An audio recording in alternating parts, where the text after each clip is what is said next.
Welcome to the Network for Public Health Law's webinar titled Federal Actions and Their Impact on Harm Reduction, Public Health Emergencies, and Climate Change. My name is Ashley Dennis. I'm a staff attorney with the Network's Harm Reduction Legal Project, and I'm going to be your moderator for today's webinar.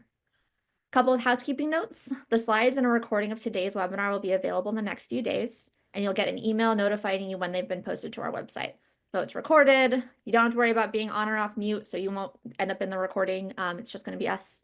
Again, please use the Q&A function. It makes it easier on us to see the questions, especially as there are now almost 500 attendees in the room. So please use that Q&A function rather than the chat function to make it easier for us to keep an eye on. And we will try to get through as many questions as possible. We have 3 amazing speakers today, and I want to make sure that they have the chance to get through their presentations. And then after all 3 have presented, we'll get to the questions. And with that, I'd like to introduce today's speakers. First, we'll have Allison Winnicke, who is the director of the network's Western region. Her major areas of expertise include public health emergency preparedness and response, immunization law and policy, and health policy and advocacy at the federal, state, and local levels. Allison has an adjunct professor academic appointment at the University of Texas Health Science Center at Houston School of Public Health. Over a 25-year career in public health law, she has worked in the United States Senate Office of the Majority Leader and on the Subcommittee on Public Health, been a research professor and director of the University of Houston Law Center's Health Law and Policy Institute, and president and CEO of the Immunization Partnership. Allison received her BA in Political Science and Health Policy Studies from Rice University and her JD from Georgetown University Law Center. Our second presentation will be from Amy Judd Lieberman, who serves as the Deputy Director of the Harm Reduction Legal Project at the network, where she focuses on providing legal technical assistance to community programs across the country and promoting laws and policies that allow people who use drugs to live long, healthy, and dignified lives. Amy also serves on the board of directors of the Sidewalk Project Los Angeles, a drug user and sex worker-led syringe services program, and provides pro bono legal consultation to SSPs throughout California. Amy received her BFA from New York University and her JD from University of California, Irvine School of Law. And our last presentation will be from Jill Kruger. She's the Director of Climate and Health at the network. Jill's current work involves collaboration with governmental, healthcare, and community partners to develop and spread legal and policy strategies to prevent and reduce the physical and mental health impacts of climate change and structural racism. Jill previously served as the director of the network's Northern region, and prior to joining the network, Jill was an attorney at Farmers Legal Action Group and the Minnesota Attorney General's Office. She graduated with high honors from the University of Iowa College of Law and Earlham College. And with that, I think I'm passing it off to Allison. All right. Thank you so much, Ashley. I am going to kick it off, and hopefully everyone can see the slides. I'm going to just take that as a yes, because I don't hear a no.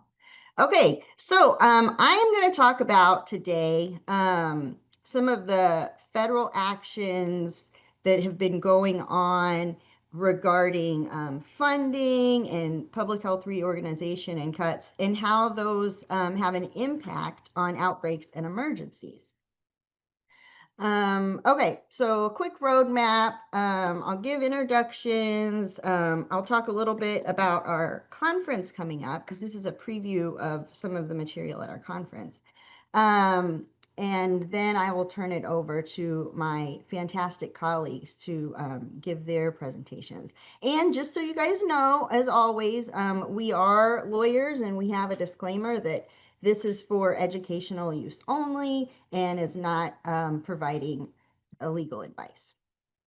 All right, so you heard a great introduction from Ashley about me, so I'm going to skip over that for the sake of time and talk a little bit about the network. So if you are unfamiliar with the network, we are a fantastic group of public health law attorneys and experts, and we work with folks all over the country to help improve, protect, and promote the public's health. And so whether they're policymakers, other organizations, different levels of government, we provide all sorts of legal technical assistance, research analysis, and relationship building.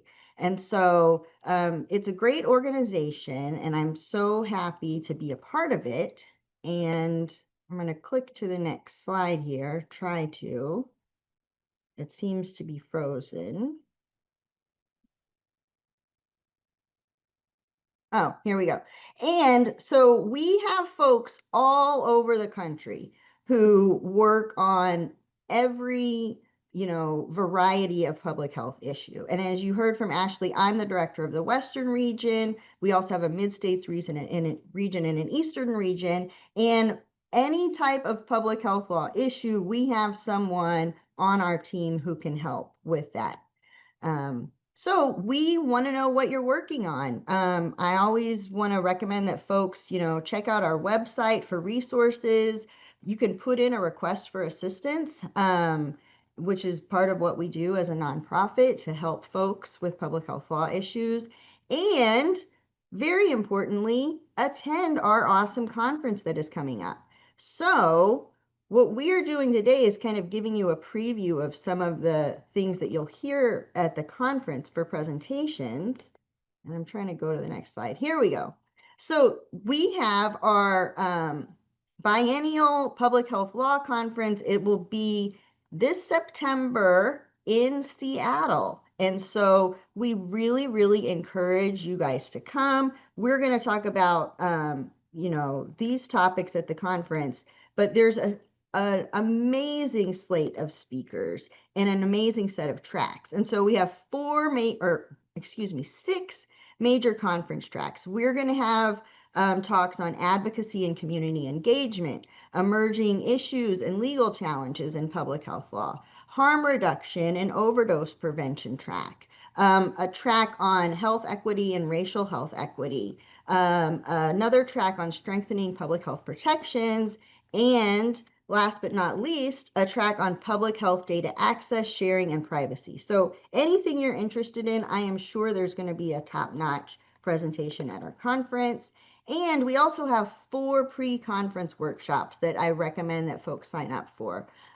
We have a great one on tribal data and protection and exchange.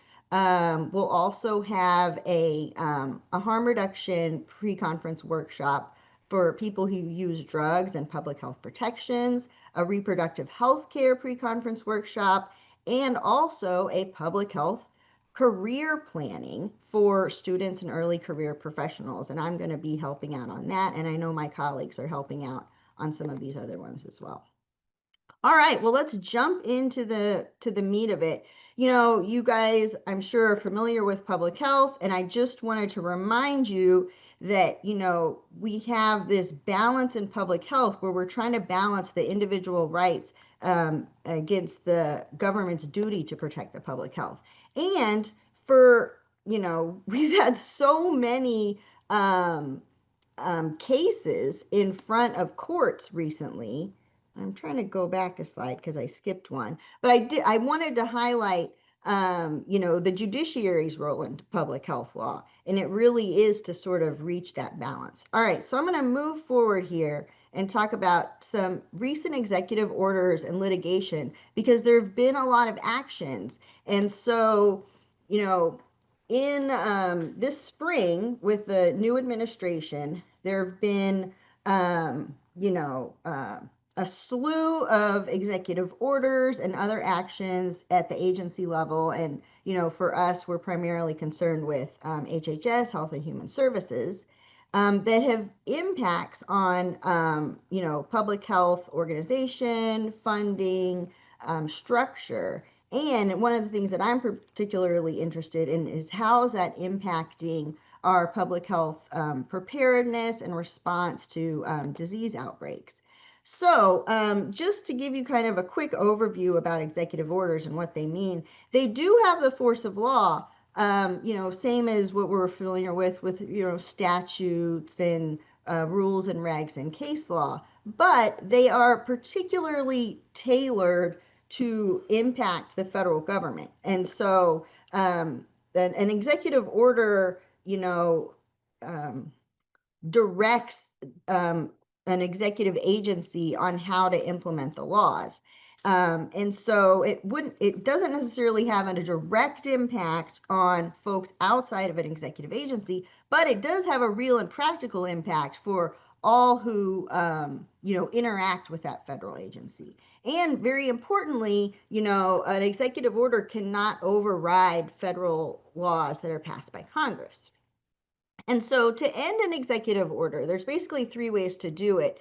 You can either invalidate it, a court invalidates it, which we've got a lot of them in front of the courts now. Congress can pass a law that addresses the issue in the executive order, or a current or future president can rescind that executive order.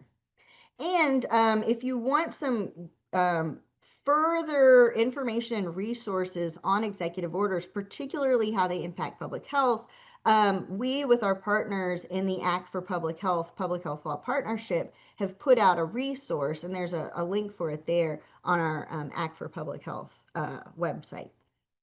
So really quickly, you guys are probably familiar with the different DOGE executive orders, and those, put, these so-called Department of Government Efficiency folks embedded into every agency, and they just started slashing programs, slashing, staff, throughout the federal government.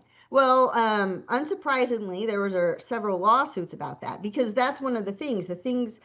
Funding got slashed, programs got slashed, but then there are challenges to those, and that's where we are right now. Is in that challenge time frame where these cases are moving through the courts and coming to either sort of temporary resolutions or permanent resolutions. And so we've had a few that we're starting to see some resolutions on, some of them just within this week. A big one that originally came out, they cut a bunch of funds at the end of March. And these were most of them from the CDC, about $11.4 billion in grant clawback. So these were executed, signed grant contracts where, state and local entities and other organizations were performing work that had already been approved, and the government tried to claw it back. And a lot of these were related to epi funding, epidemiological, funding for disease surveillance. A lot of this was funding that came out of COVID-19 to help beef up and strengthen disease tracking in states and localities across the country. And so, it is beneficial for COVID-19, but it's related to all diseases. So, it's not just COVID-19 that they're using these funds for tracking. So we had a couple of lawsuits. One was about 23 states sued the federal government trying to halt these clawbacks. And that one's Colorado versus HHS. And they've had some preliminary rulings that did halt those cuts, but only to the plaintiff states. So if your state wasn't a party to this lawsuit at the time, you did not receive any sort of relief from that. Another case were some counties and cities across the country. They also sued. So basically the same lawsuit, but different plaintiffs. And they just received a preliminary injunction. It didn't grant all of their requests, but it said that this just came last week, I think on June 17th, that the cuts to Harris County, which is where Houston is in Texas, Columbus, Ohio, Nashville and Davidson County in Tennessee, and Kansas City, Missouri, that those cuts were halted just specifically again to those plaintiffs. So you can even think like Kansas City, Kansas wasn't a part of it, so they aren't receiving the relief. And so that's another thing that's sort of going through the courts as we see that it impacted pretty much all states and all localities, but only those so far that have been a party to some of these litigations have been able to receive some sort of at least temporary relief. Let me move to the next slide here. Trying to. Wait, I went too far. Okay, also related litigation to HHS. And so they have just, cut, they've tried to cut, over 30% of staffing at HHS. And one of the things that we saw, specifically related to measles outbreak and also to some extent for avian influenza is that when these cuts were made at the federal level, they immediately had to um, let folks go at the state health departments and local health departments who were working on those issues. I mean, immediately they had to cancel, measles vaccination clinics in a lot of places because they didn't anymore have the funding to do those programs. And so there were also several lawsuits related to the HHS reorganization that again came as a flow down from those DOJ executive orders. And so, we've got some states with New York versus Kennedy and also some other organizations. And they've also received some, temporary relief. And so, in the one they've had a preliminary injunction and a temporary restraining order on the one out of California, the AFGE, AFL-CIO, and other organizations against the administration. And in fact, just a couple of weeks ago, they came out with a June 13th, what they called it, a scope of injunctive relief order, where the judge admonished the administration that even though earlier temporary restraining orders and preliminary injunctions had told them to stop firing people, the administration continued to do so and then put in another order just a couple weeks ago saying that before they fire anyone, they need to come back in front of this judge to get the okay.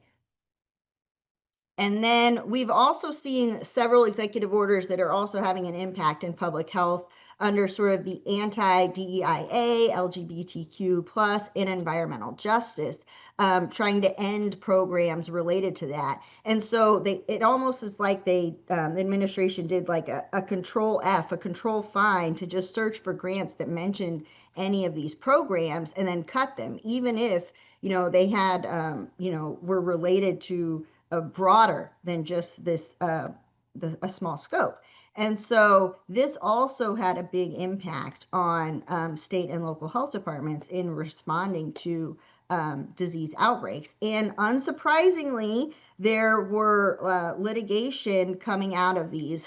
Some of them might have been from CDC or NIH or other HHS programs, but we just got two rulings this week out of the same court, but from two different lawsuits. One was American Public Health Association and other organizations suing NIH because of the grant cuts. And the other one was a coalition of states led by Massachusetts for the same thing. So it's basically the same type of lawsuit, different plaintiffs. And in both of these, they just happen to be, it's also the same judge.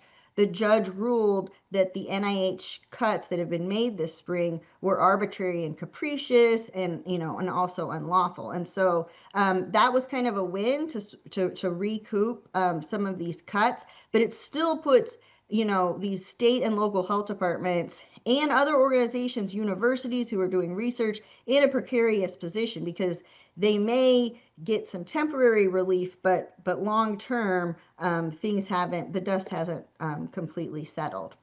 And then also just particular to public health emergency and response, there's also been an executive order really trying to, start phasing out FEMA, and another executive order that's announcing a federal policy that's really trying to put the onus on state and local governments to be the lead for emergency preparedness and response. And so that's something that we're really watching to see how that moves forward and its impact on state and local response. And so I'll briefly talk about some of the response so far. Again, this is just a preview of what I'm going to talk about more in depth at our conference. But a couple of things, we're well over 1,000 measles cases just, in the last 6 months. in this country. And you can sort of see on this map, this is a snapshot from today's New York Times, where they're doing a good job of kind of keeping track of these. They, it started kind of an epicenter in West Texas, which you can see is still a huge outbreak, but it really has spread all throughout the country. And as I already mentioned, a lot of the funding cuts we've seen so far, and even not just funding cuts to state and local government, but also these are cuts to staffing at HHS agencies, including the CDC. So we've had numerous reports of there could be CDC epi support for jurisdictions trying to handle measles cases, but then the CDC pulled them because their jobs were cut completely. And so we already have plenty of evidence of state and locals not getting the usual support they get from the federal government during these measles outbreaks. And then I'll also go over to H5N1 influenza, also known as avian flu. This is another thing that we've been battling the spread of, in our country for, a while now, and it does continue to spread, and it's spread through not only birds, but we're seeing spread through other animals and cattle and livestock and things like that, and also across species, and yeah, it continues to spread, and it's a big problem. Well, I was really alarmed that just late last month the HHS canceled a major contract that they had already executed with Moderna, who is a vaccine manufacturer, to develop an avian flu vaccine.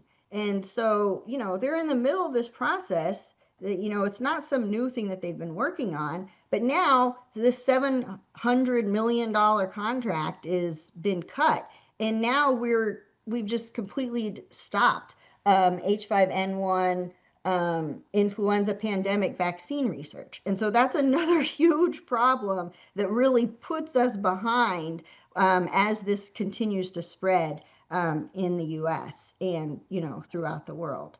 And so I'm trying to move to the next slide here. So thank you so much. Obviously lots and lots to talk about this, and I love to talk with you all at the conference and also before. Please feel free to reach out to me.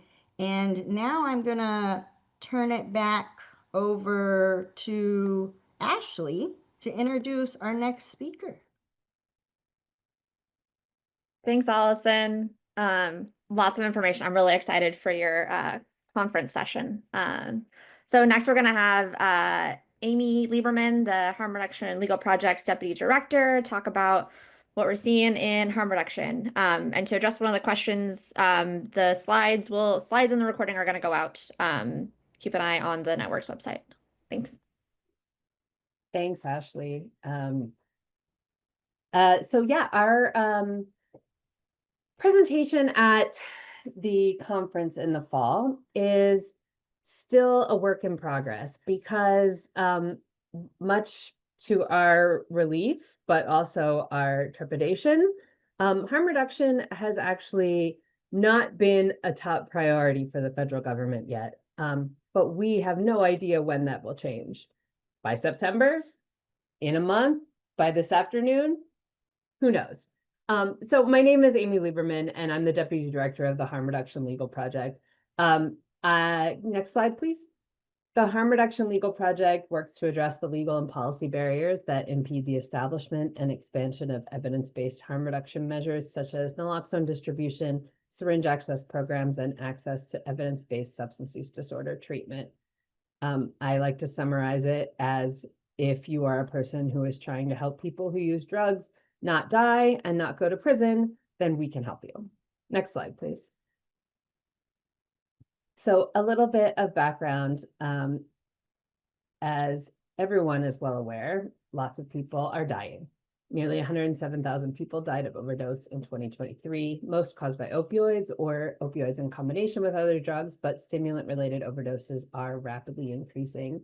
Many people contract illnesses from shared or reused injection or smoking equipment, and many of these harms are preventable. There's no silver bullet, but there's many opportunities to enhance evidence-based, person-centered law and policy. However, the current state of the law continues to criminalize and stigmatize people who use some drugs and act as a barrier to reducing harm. For example, barriers may be that law and policy discourage people from calling for help in an overdose.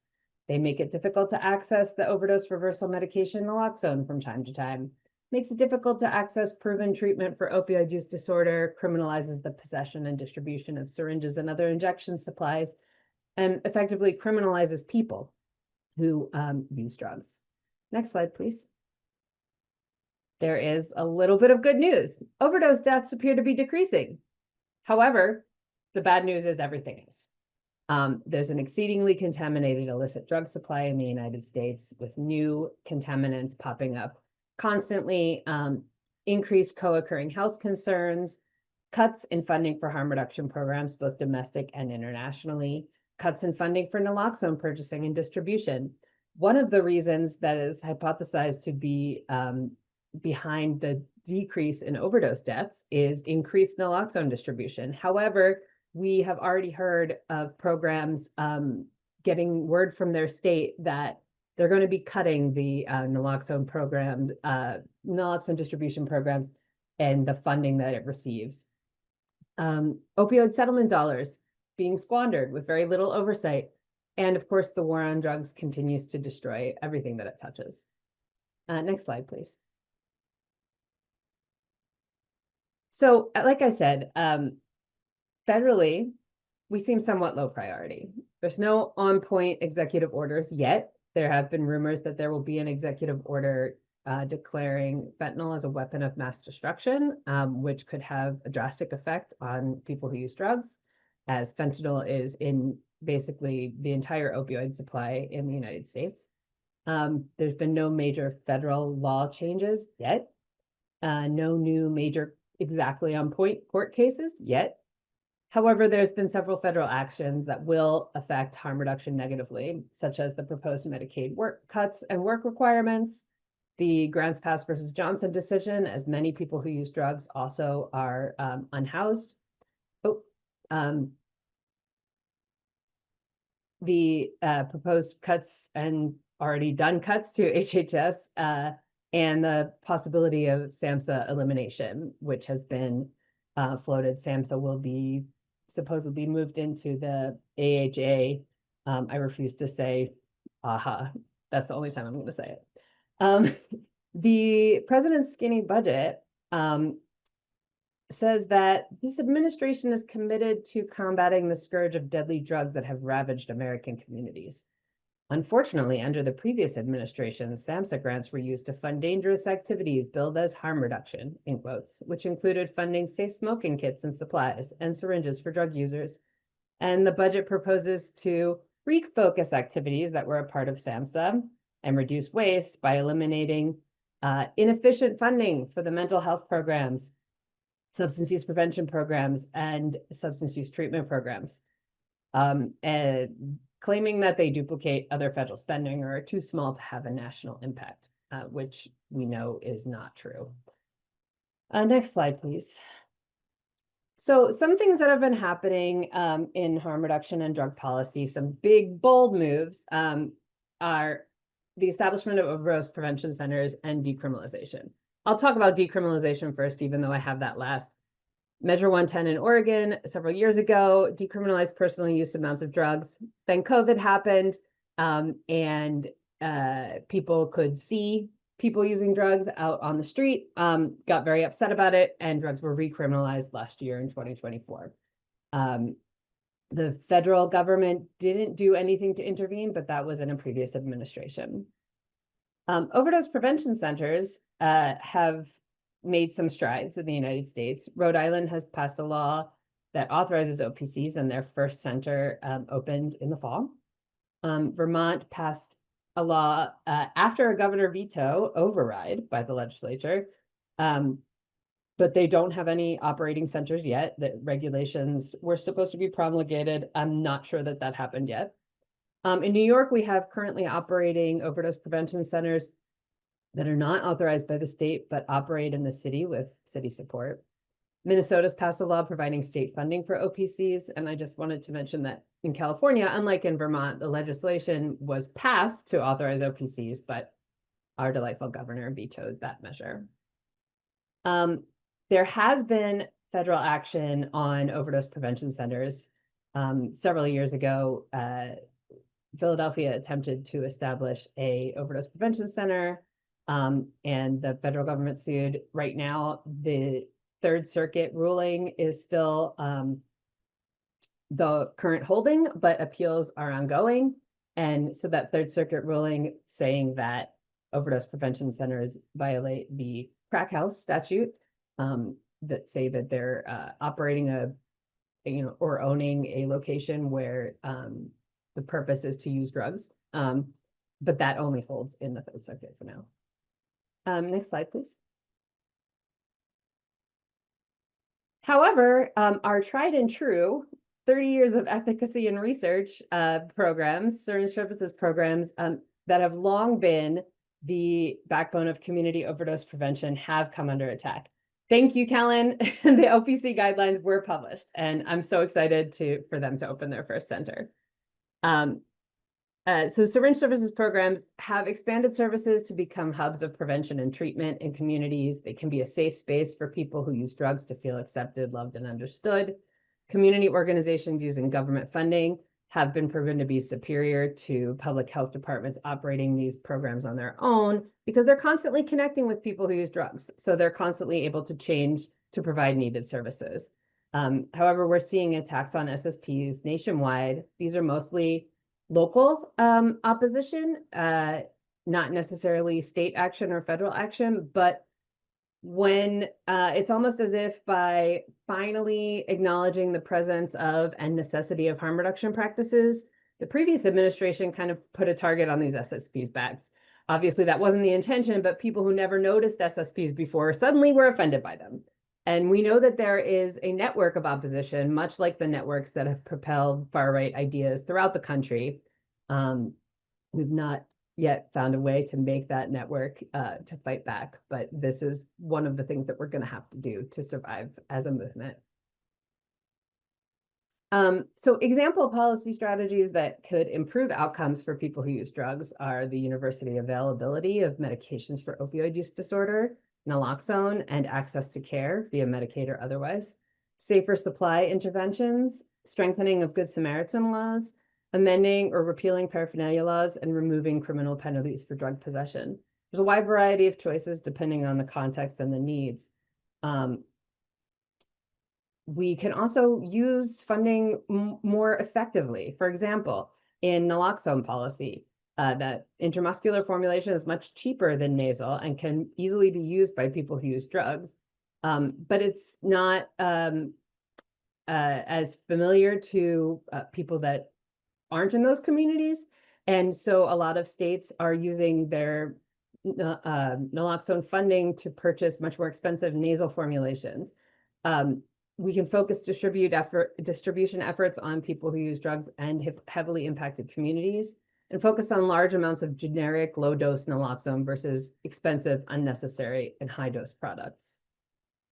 Next slide, please. Sorry, I skipped ahead. Can you skip one more? And one more. I got ahead of myself, sorry. And so an example of how legislatures can act quickly when they want to is drug checking laws. So in response to the increasing presence of fentanyl in the illicit drug supply and overwhelming numbers of overdose deaths, the adoption of laws that allow for at least the possession of fentanyl test strips, which can test illicit drugs for the presence of fentanyl, came quickly. Unfortunately, during that time, many states have also equally quickly increased prosecutions for drug-induced homicide and have increased penalties for fentanyl-related crimes. But we know that there can be a quick response when a legislature is motivated to do so. Next slide, please.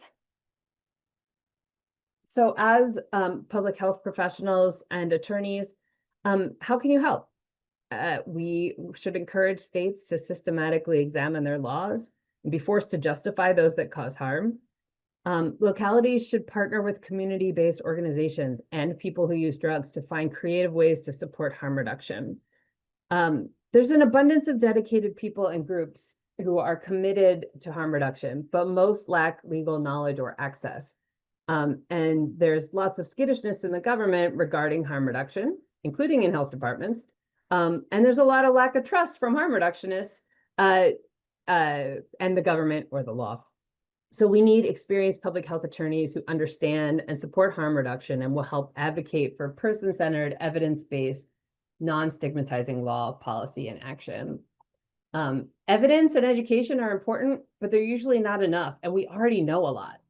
And lawmakers and voters are usually driven by emotion. So whether the state should harm its own citizens is both a moral and public health question, and we really need to emphasize that. Next slide, please. So change is not impossible. Every system is perfectly designed to produce the results it's producing. And if we as a community do not like the results, it's incumbent on us to help change the system. And at the Harm Reduction Legal Project, we would love to help you do that. So please let us know how we can help.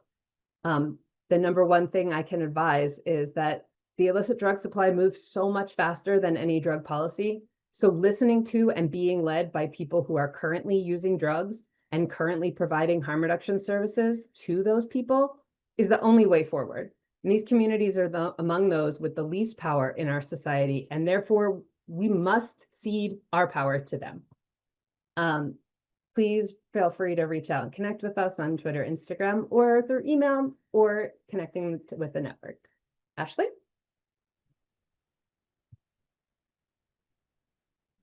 Thanks, Amy.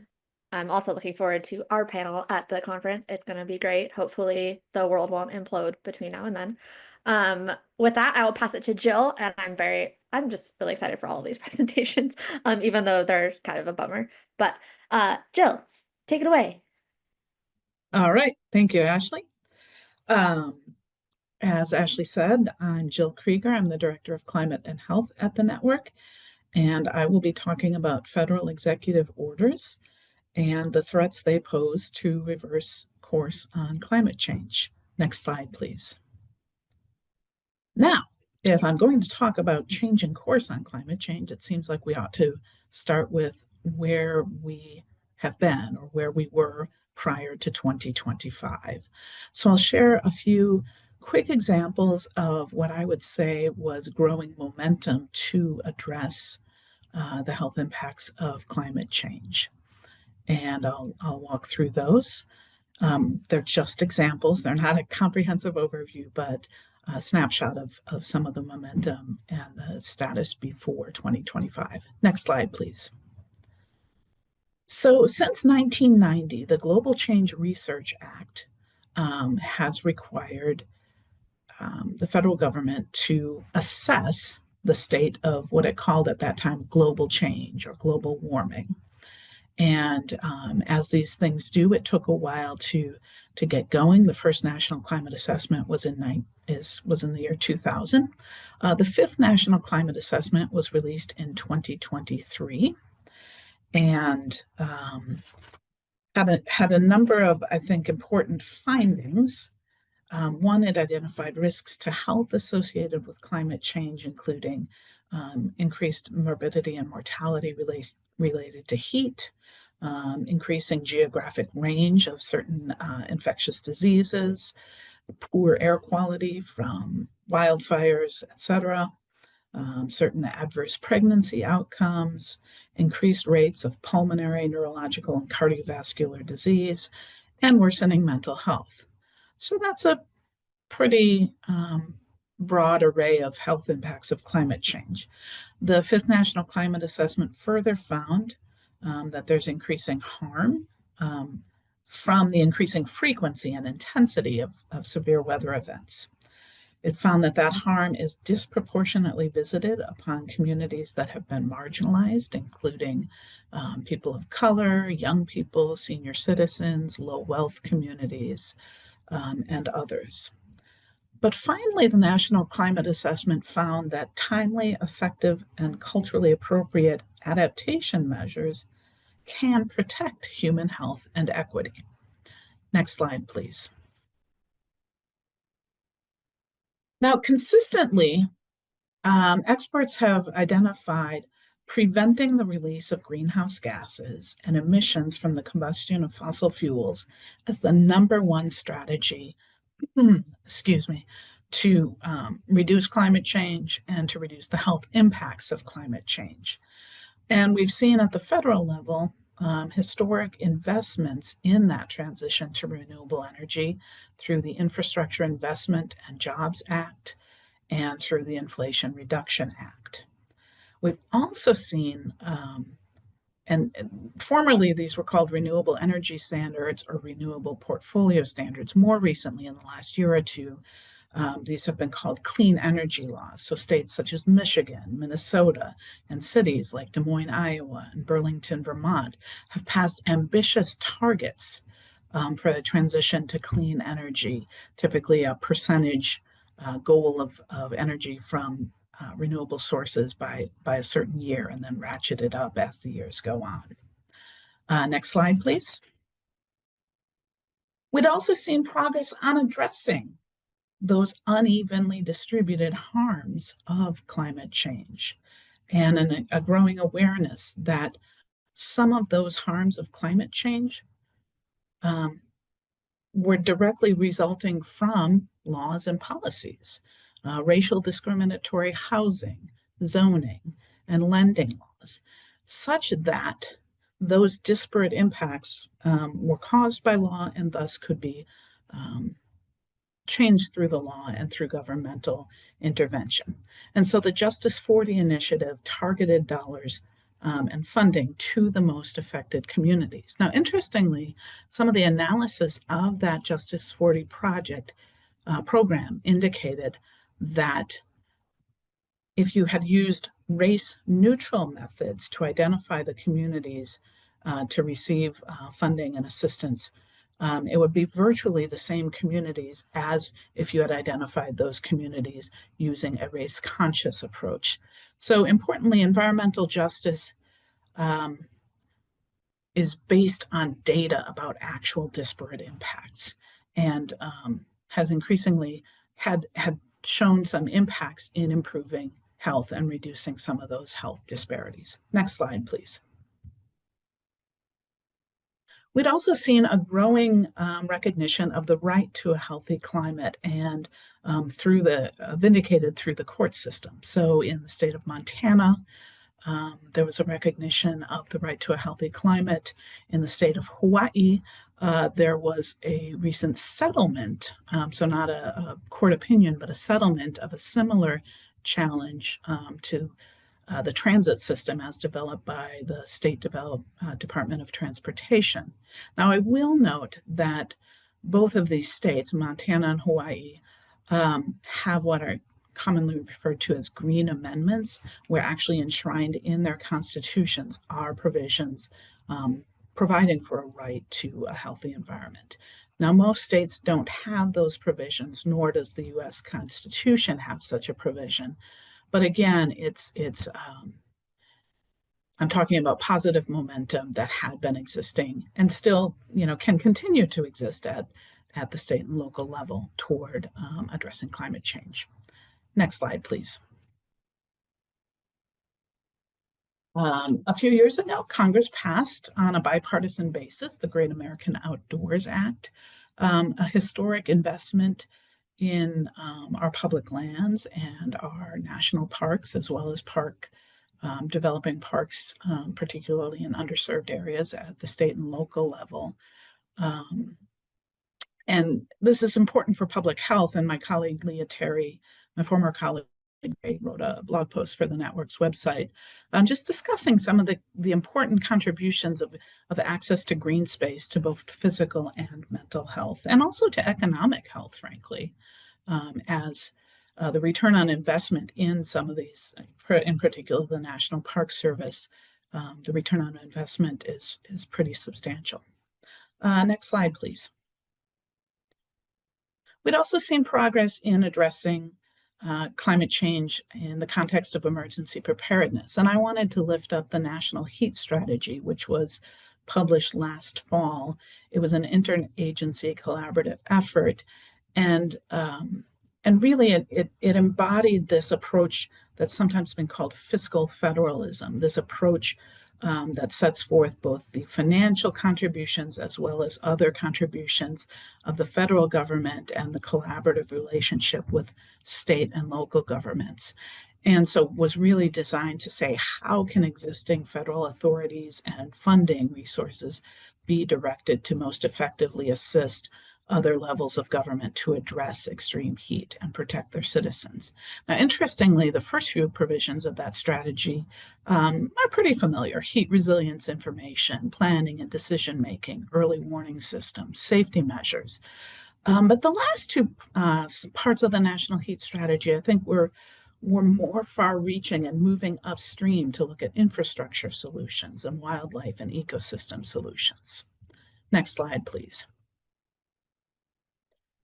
So I've talked about these as all positives in terms of public health and protection of public health. Now, of course, these were not universally acclaimed, these measures. And so one of the places where critiques of those measures to address climate change could be found in 2024 and previously was in the Project 2025 document, which was a very lengthy report, strategic plan and policy agenda to restructure the federal government, particularly the executive branch. And the Center for Law, Energy, and the Environment at the University of California, Berkeley Law School published an analysis of specifically the climate and environmental provisions within Project 2025. And that analysis identified the following themes and or goals of the restructuring contemplated by Project 2025. And those include dismantle, oops, I just had a pop-up on my screen here, dismantle the administrative state, de-emphasize efforts to address climate change, free private activities from regulatory oversight, and promote American energy and science dominance, particularly fossil fuels. Now, clearly that's pretty diametrically opposed to some of the measures I've just described, which brings us up to the present day and the executive orders that we'll be discussing for the remainder of my presentation. Next slide, please. So I've been working on a resource which should be up on the network's website in the next, hopefully, week or so, excuse me, perhaps 2 weeks, that looks through, that analyzes a number of executive orders that have been released under the new administration. And about 24 executive orders, which is a pretty substantial share of the executive orders that have been released since January 20th. Even though I would say that the approach toward climate change and the environment has not really been a major focus of media coverage of the executive orders, I do think it has been a primary focus of the administration, and that there is a coherent philosophy behind it, much of which is exemplified by that analysis of Project 2025. Next slide, please. So as I was looking through the executive orders that have been issued since the beginning of the administration and attempting to pick out those that related to climate change, categories began to emerge. And I'll talk about some of the examples of executive orders from each of those categories. But the overall, I think, philosophy and goal that becomes apparent as you look at the executive orders is a goal of increasing domestic production of energy, particularly from crude oil, gas, liquefied natural gas, and coal. A goal of increasing the supply and lowering the price of that energy. I think excuse me, I'm maybe getting ahead of myself. Yeah. But all of that is in service of a larger understanding of the purpose of government and the goal of reducing government interference, as it's been characterized, in the operation of the economy. And so we see that very clearly in these executive orders. Next slide, please. So there's quite a large group, I think, of orders related to energy production, and it makes sense if the side concerned with addressing climate change has identified the transition to renewable energy as its #1 priority. It shouldn't be surprising that those who are wanting to de-emphasize climate change, if energy should also be at the top of their list. I don't have time in this presentation to dive into each of these executive orders, but looking at that second one, declaring a national energy emergency, some of the interesting features and characteristics of that executive order are its reliance on the National Emergencies Act, and the data points, the assertions relied upon for declaring an emergency under that act are relatively thin. There's an assertion that prices of energy are too high and there's too little production of energy domestically. But then there are some inconsistencies that we begin to see. When we look at the definition of energy contained in that executive order, it's defined to include things like crude oil, natural gas, liquefied natural gas. It was later amended to add in coal, but specifically excludes solar and wind energy, even though solar and wind energy are currently cheaper sources of energy than those other sources of energy. And part of the stated reason or rationale for the emergency declaration is that prices of energy are too high. So there's some inconsistencies there in some of these executive orders that arguably might make them vulnerable to legal challenges. Perhaps not to the executive order itself, but to the efforts to implement the order by federal agencies. One interesting point that I think is an important through line as well for some of these orders is another piece of the rationale is due to increased manufacturing. We need more energy because there's an increase in manufacturing. But this executive order was published on January 20th. So at that point, there was no possibility for increases in manufacturing related to, for example, the new administration's policies related to tariffs.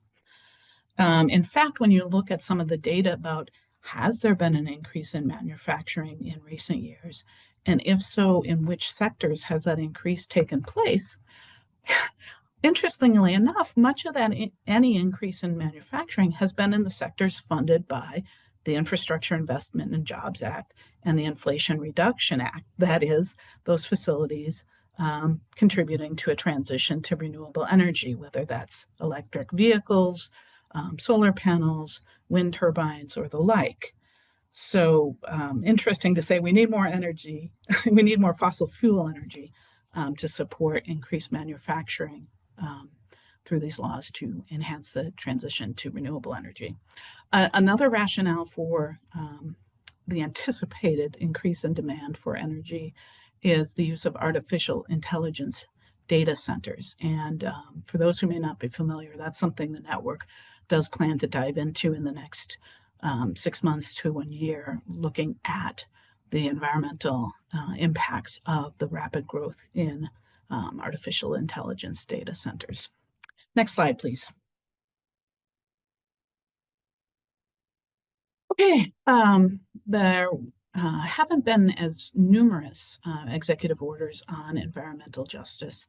And Allison has already discussed to some extent the executive orders concerning diversity, equity, and inclusion initiatives. But that first EO on this slide, EO 14151, essentially just lumps in environmental justice with DEI, even though they are analytically distinct concepts. One has to do with employment law, and another has to do with essentially environmental protection laws.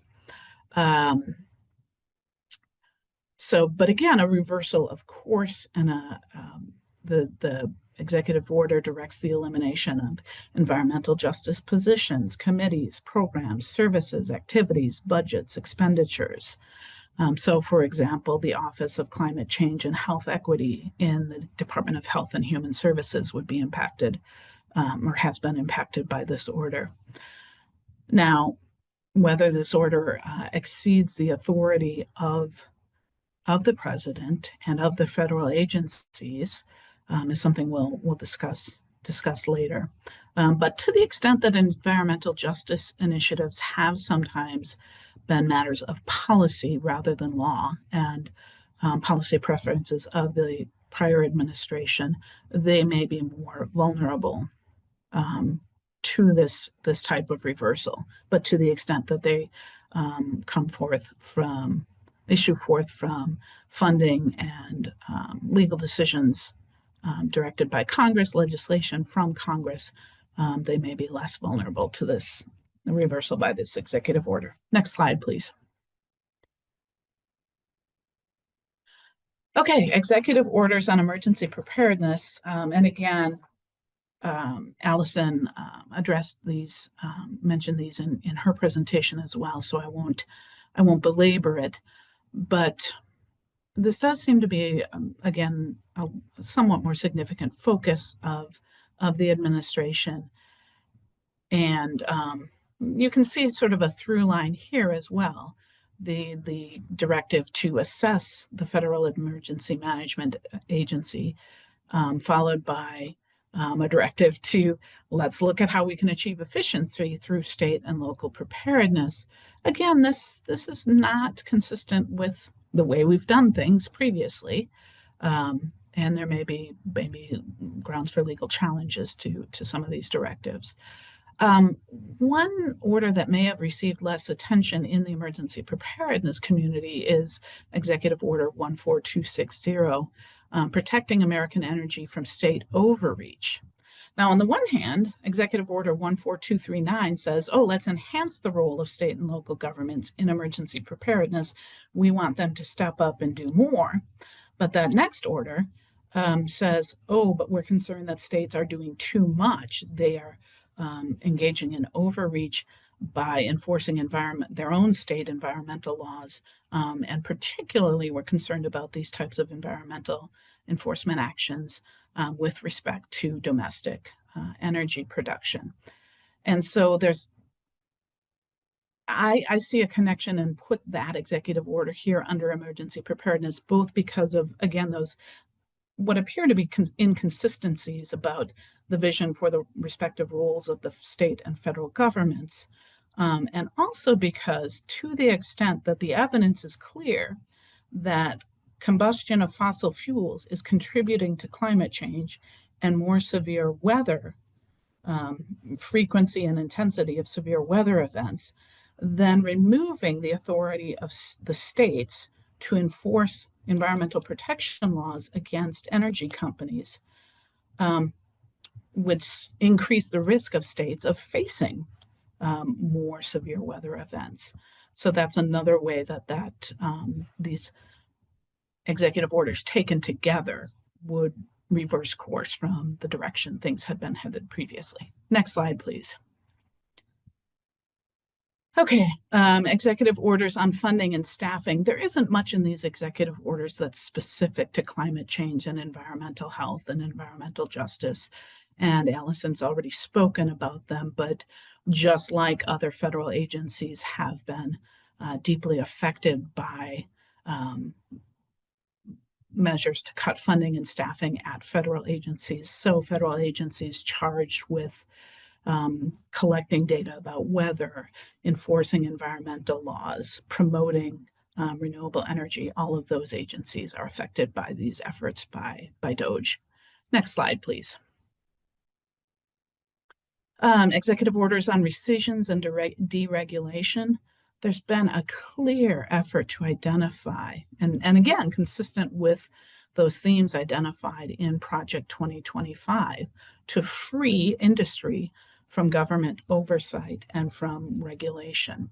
And so there's a slew of executive orders that identify specific previous executive orders for rescission and set forth an agenda of reducing regulation of environmental activities, regulation of business activities and industry activities, and again, particularly in the energy sector. Next slide, please. Finally, executive orders on resources and public lands. I talked earlier about the Great American Outdoors Act. It's hard to find anything much more wholesome and American and apple pie and baseball than our National Park Service, which has been called America's best idea. And yet, public lands provide protection from resource extraction. And so, to the extent that the philosophy of the current administration is to really reduce encumbrances on industry and on domestic energy production, that's why we have many of these activities directed at resources and opening up public lands, either opening them up for lease or use, or in fact for sale. So I think that's a really important piece of the legal puzzle. And I see time is marching on, so we'll move on here. Next slide, please.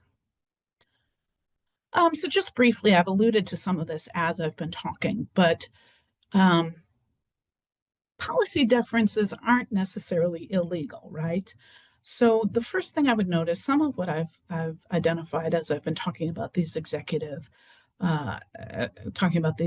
orders are concerns that we might have as public health practitioners and people concerned with public health.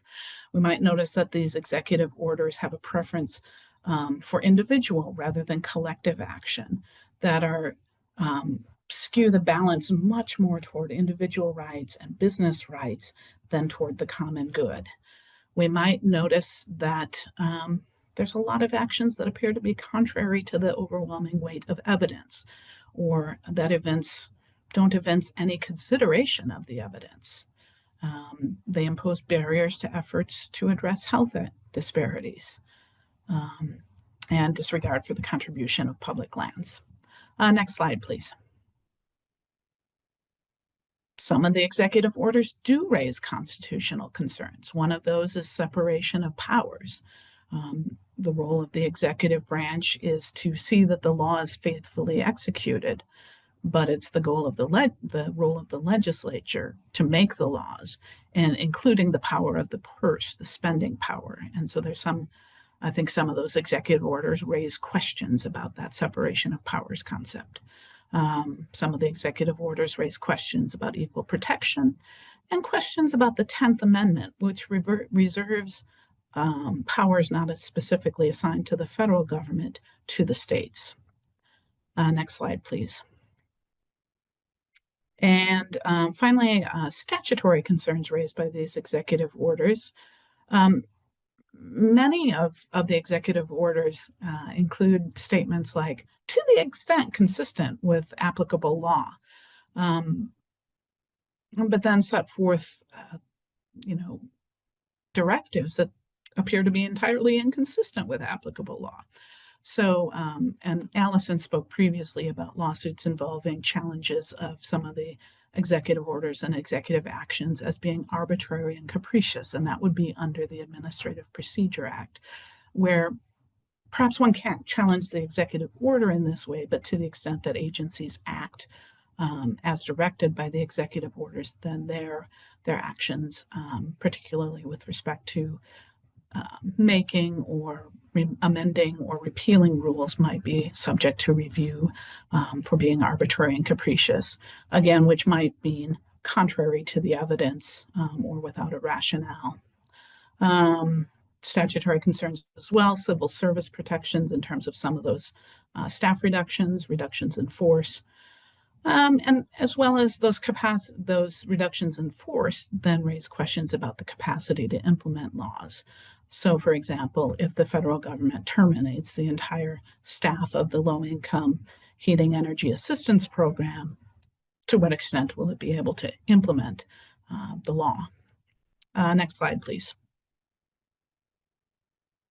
And that's a rapid run through of executive orders related to climate change and health. I'll turn things back over to Ashley, and thank you. Thanks, Jill, and to all of our presenters today. I know it was a lot of information. There's at least one question in the Q&A. There's another that I'm not sure if it's a question or it was just a comment on the first presentation about court orders and research projects. One of them is directed at Amy, and I feel like Allison or Jill, if you also have any other thoughts on this question, please feel free to jump in. Somebody said, I'm curious if you have information on how ICE kidnappings are affecting immigrant and migrant health and access to services, especially harm reduction services. Amy, I'll let you take it away. Yeah, I live in Los Angeles and I work with a syringe services program in downtown LA that serves a lot of immigrant communities. And the anecdotal answer that I can give you is not great. It's not great for services. People are afraid to leave their homes. And so they're not showing up. There have been raids going on constantly in downtown LA and in other parts of LA. I don't know that there's any like research yet into what the impacts are exactly, but everyone that I know working in harm reduction has participants that are scared or that are gone. It's not a great answer, sorry, but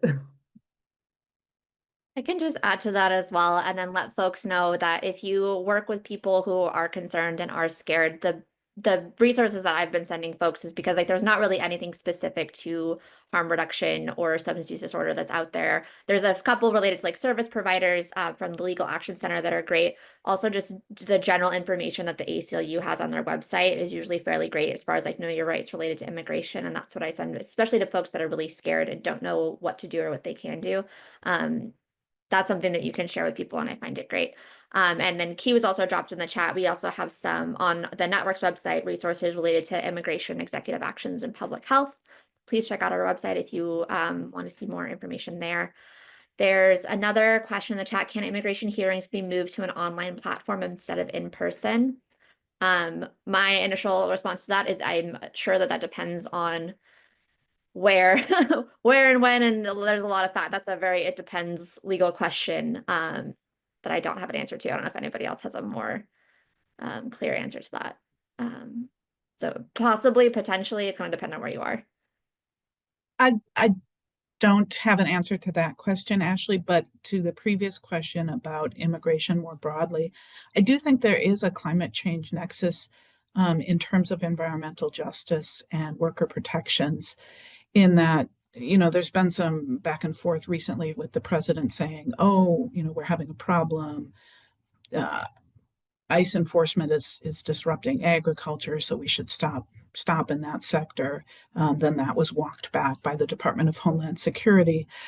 So I think there is an effect on agricultural workers, many of whom may be undocumented. And that climate of threat, to the extent, even if workers aren't, you know, too afraid to show up to work, it might make them more reluctant to take advantage of any protections that have been passed under the law. There's about 6 or 7 states that have passed protections from extreme heat for outdoor workers. And most of those laws include agricultural workers, farm workers. There's also a pending rule before OSHA that would provide federal protections for workers from extreme heat. And I do think of that as an environmental justice provision to some extent, because so many outdoor workers are people of color and particularly immigrants, including undocumented immigrants. Yeah, and I also wanted to jump in on the infectious disease side, because that's another thing that I'm watching is, you know, these sort of like mass roundups of folks and then gathering them in these detention centers and temporary detention centers. And there's sort of the new one they're building in Florida, the alligator Alcatraz. And so it's like when you're gathering up all of these folks in a small space with, you know, inadequate facilities, that is can be a breeding ground for infectious disease as well. And so that it's sort of kind of becomes a self-fulfilling prophecy. You know, we hear from the administration that one of the reasons they're trying to cut down, one of the many reasons to cut immigration is to stop the spread of disease, but also when you're gathering up folks from all over into a small confined space, you're going to have an increased spread of disease as well. That's a great tie-in to the next question that I think is directed for you, Allison. Somebody asked, where can we find data on emerging diseases and the current spread of measles and bird flu if the feds aren't tracking and reporting? Oh, that's such a good question. That's what my presentation is about at the conference, as I'm trying to gather data from diverse sources, because before we really look to the CDC as this great repository of data that was, you know, being moved up from local to state to CDC. And, you know, as we've seen, and a lot of it as a result of some of the executive orders targeting certain groups, a lot of data has been removed. There have been some court orders, you know, having requiring the restoration of data, but I can tell you as a data person that some of this is really hard to find. I'm sure that folks on this webinar are also having some problems with broken links and unrestored data. So that is something that I am working on to try to track some of this information, to put it so that it's helpful for folks, because it is unhelpful when we can't track diseases very well in real time, or we're not confident in the data integrity. Thanks, Allison. I think some other folks have also dropped some resources in the chat. Thank you, folks, for those. Another question, Amy, I think this one's for you. And I think that we also might have resources about it on our website from the HRLP. The question is, could you talk more about opioid settlement funds being squandered and about supplantation? Yeah, this is the subject for an entirely other webinar. Speaking of which, I just attended one on supplantation the other day. So I won't go too far into it. We do have a couple resources on the network's website on this, but a lot of our writing has been informed by the great reporting being done at KFF Health News on opioid settlements, which I will throw the link to in the chat. Supplantation has been an issue. There aren't very many states that disallow it, and there's been a lot of use of settlement funds to pay for things that states have already been providing, when the inspiration for the settlements, the driving force is to expand treatment options and harm reduction programs and things that would help people who are using drugs or who have suffered a loss from overdose. And so when the opioid settlement funds are being used to pay for programs that already exist and not actually expanding any help, and then the states are using that money that they saved by using settlement funds to pay for the programs that already exist on things that are unrelated to treatment or harm reduction, it's really going against the spirit of the settlements. And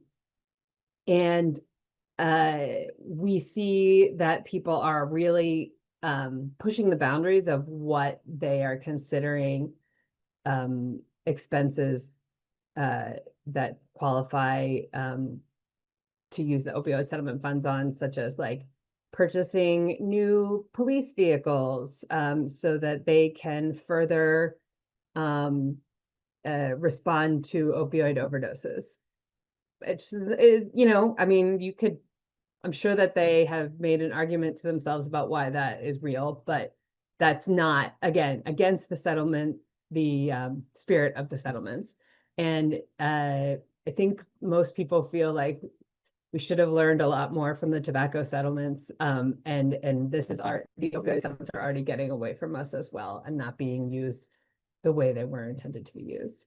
But yeah, I would direct you to our resources, but also to that KFF Health News reporting. And I believe Vital Strategies also has good resources on opioid settlement funds as well. Thanks, Amy. I'll give this to whoever wants to take it. Kind of a bigger question.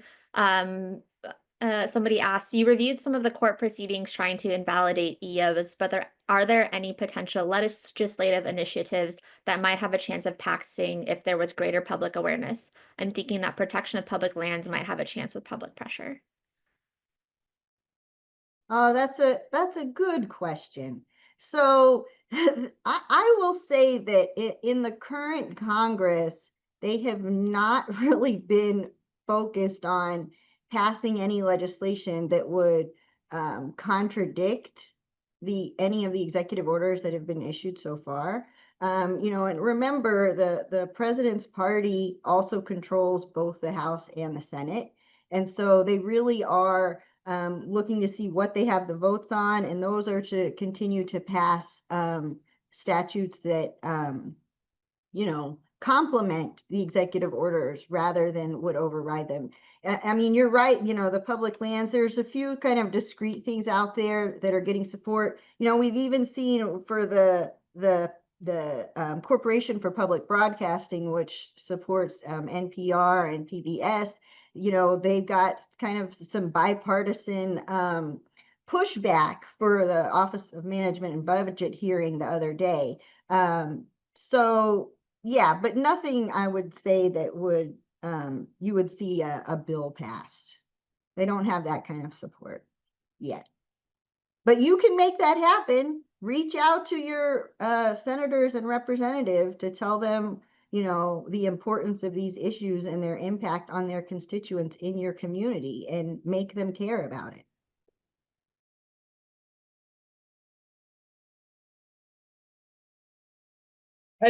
I perhaps naively, I think I'm, more,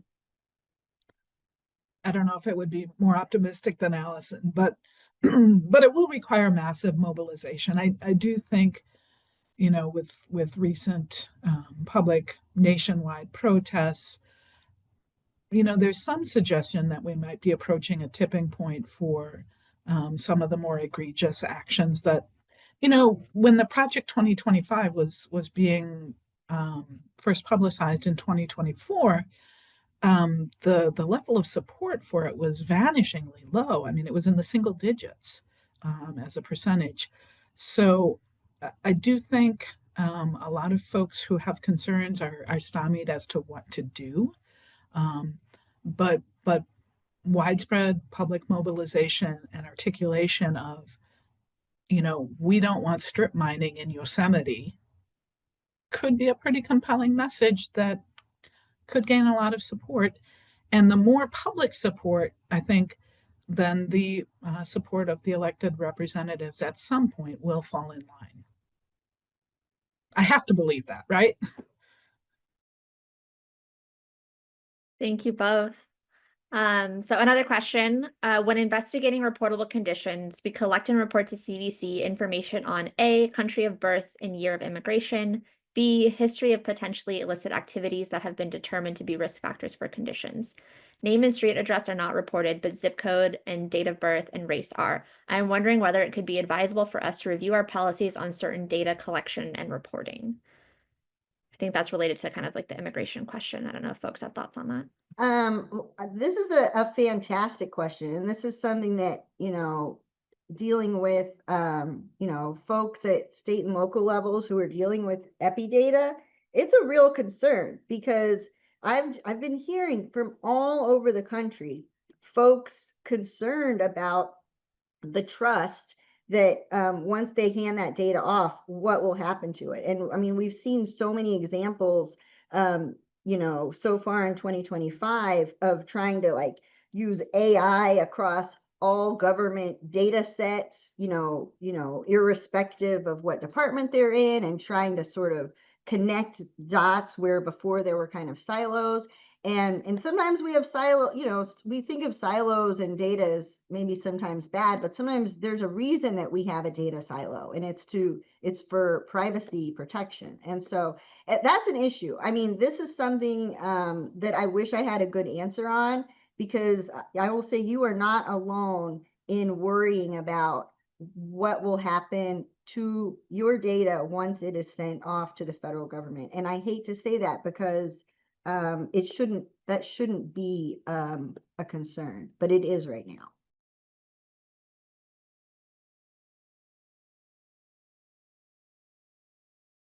Thanks, Allison. I'll ask this question. I'm not sure if any folks will have an answer, but we shall see. This person said, I recently attended the Montana Summer Institute and learned a lot about the positive community norms framework. Has anyone heard of that or thought of utilizing that framework for communicating this information out to both lawmakers and constituents?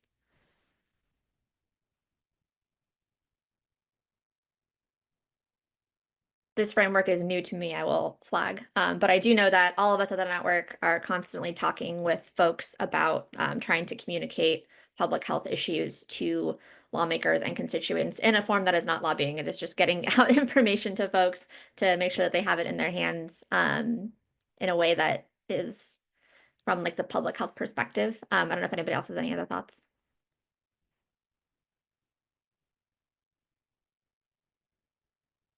So, my feeling that I'm not super familiar with the positive community norms that they discussed in Montana recently, just a little bit. And so I will say that I support any sort of effective way to get, positive messaging about public health to the community and to, policymakers. And I think that it's about the right type of messaging, and that you're messaging at all. I know some folks think, oh, my elected officials, they're not public health supporters, or it'll fall on deaf ears, but that's not true.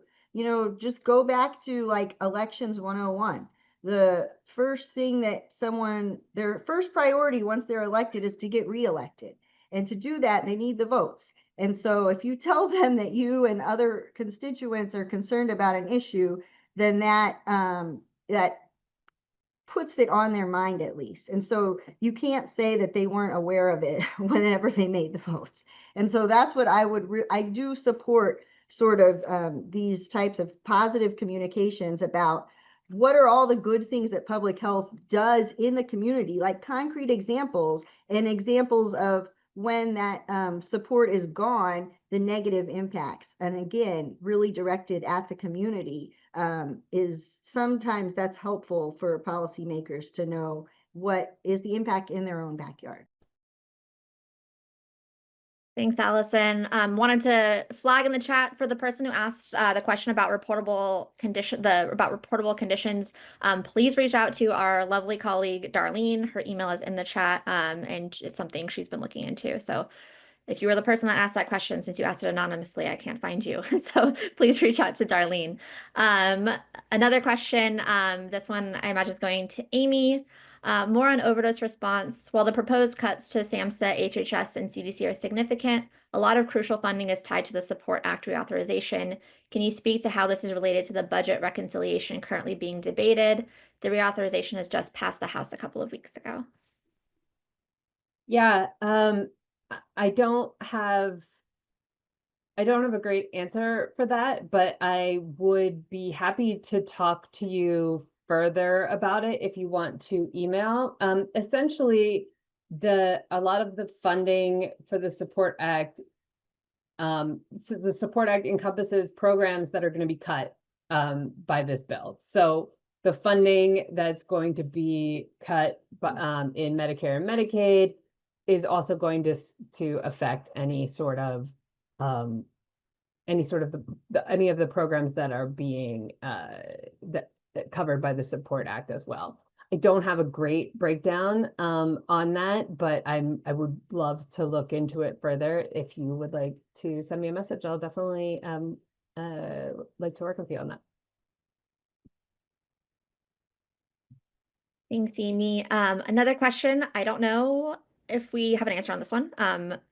Somebody asked, related to the big budget bill, is anyone on this panel following the issues in Congress related to the parliamentarians' feedback about the Byrd rule on reconciliation?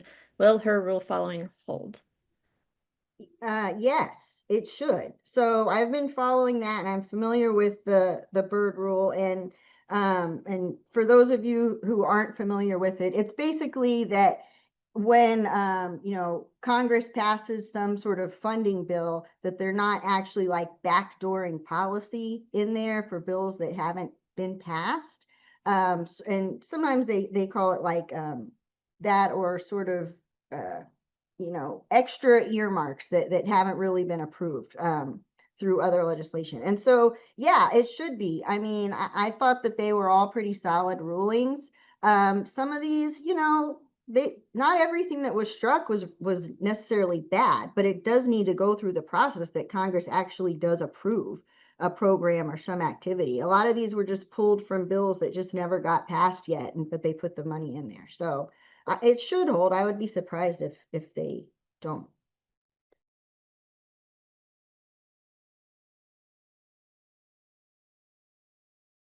I think that is the rest of our Q&A questions. And in our last minute, I'm going to thank you all so much for the panelists for being at today's meeting. Thank you all for attending and for sending in your questions, the lively discussion in the chat, and to all of you that have been here. We invite you to come join us at the 2025 Public Health Law Conference, where these topics will be among the more than 40 sessions covering critical issues facing public health. You can find out more. You can meet all of us in person. That's the end of our webinar. Thank you all. I really appreciate it.